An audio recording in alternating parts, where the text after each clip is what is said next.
आज आए पंचाल समाज का कार्यक्रम है, कृष्ण जयंती का समारोह है, करने के लिए आए पंचाल समाज। 1 मिनट हो गया सर।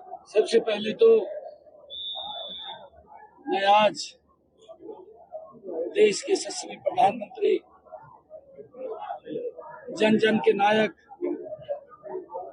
विकास के प्रतीक, मोदी मतलब विकास,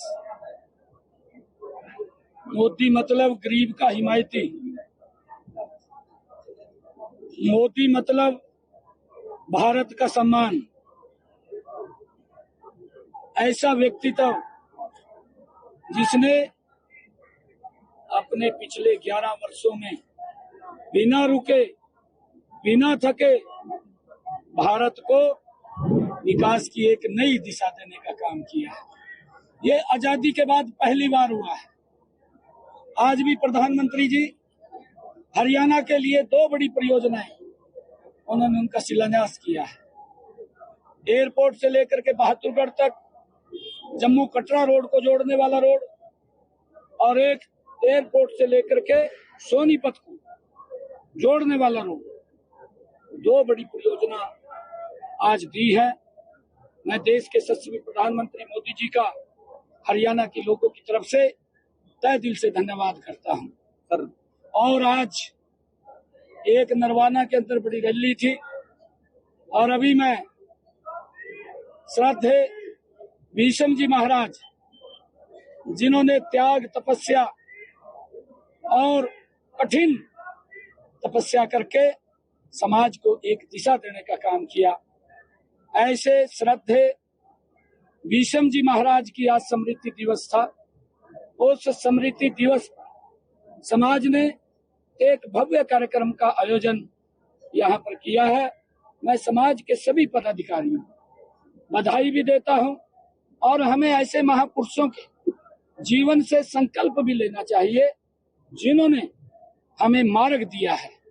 और मुझे खुशी की बात यह है कि हमारी सरकार महापुरुषों के दिवसों को राज्य स्तर के ऊपर मनाने का निरंतर काम कर रही है, और उसी में ही परम श्रद्धेय भीष्म जी महाराज, जिनकी तपस्या हमारे यही कुरुक्षेत्र के अंदर पिंडू पंडारा गांव के अंदर वहां लंबे समय तक रह करके उन्होंने तपस्या की है।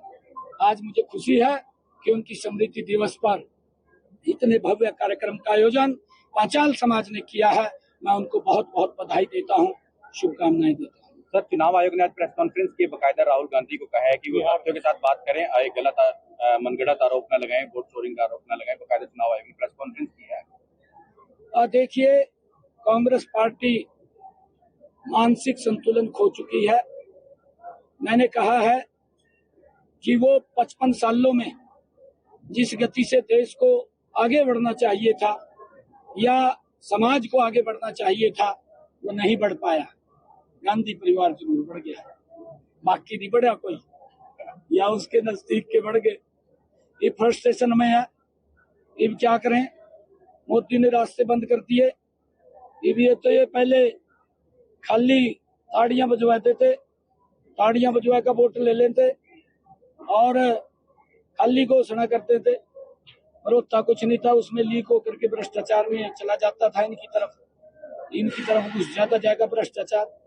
आरोप भी लगे बड़े बड़े, आपके सामने इतने बड़े बड़े आरोप लगे, लोग तंग आ गए थे। देश पूरे विश्व के अंदर भारत का सम्मान कम हो रहा था।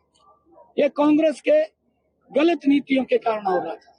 मोदी जी ने उस सम्मान को बढ़ाया है, पूरी दुनिया के अंदर उठाया है, और यही तो पीड़ा इनके पेट में दर्द है। ये कभी कहते हैं बेचारे कि संविधान को खतरा है, कभी ये महामहिम राष्ट्रपति जो संवैधानिक पद है उसको भला बुरा बोलते हैं, कभी उपराष्ट्रपति को भला बुरा बोलते हैं। ये लोकतंत्र का अपमान करते हैं, ये संसद का अपमान करते हैं। संसद में हमारे माननीय लोकसभा अध्यक्ष उसका अपमान करते हैं, प्रधानमंत्री का अपमान करते हैं, ये तो कोर्ट का अपमान करते हैं। ये तो किसी को छोड़ते नहीं है। ये तो राज्यों घूम रहे, कहा भी आज राहुल ने यात्रा शुरू की है सियासाराम बिहार से, कह रहे हैं बिहार में यात्रा शुरुआत का बयान किया है मैंने।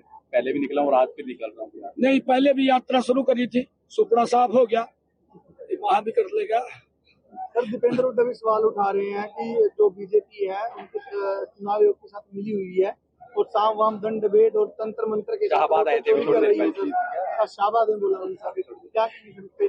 दीपेंद्र को ये पूछना चाहिए, कह देता है कैसे जीतते आ कहते अगर कह दे कहीं साठ गांठ थी चुनाव आयोग लो, कह देता है नहीं जीतता तो फिर कहता है कैसे जीतते आ।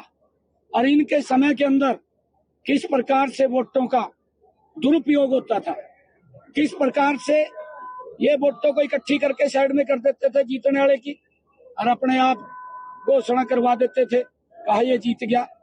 ये लोकतंत्र को दबाने का काम करते थे, ये इस अत्याचार करते थे ये लोग। परंतु मोदी जी ने जो ये ट्रांसपेरेंसी वोटिंग हो रही है, किसी को कोई अगर शक सुबह है 4 बार देख ले भाई, 5 बार देख ले, तेरे तो सामने मशीन रखी है, कोई दिक्कत आ।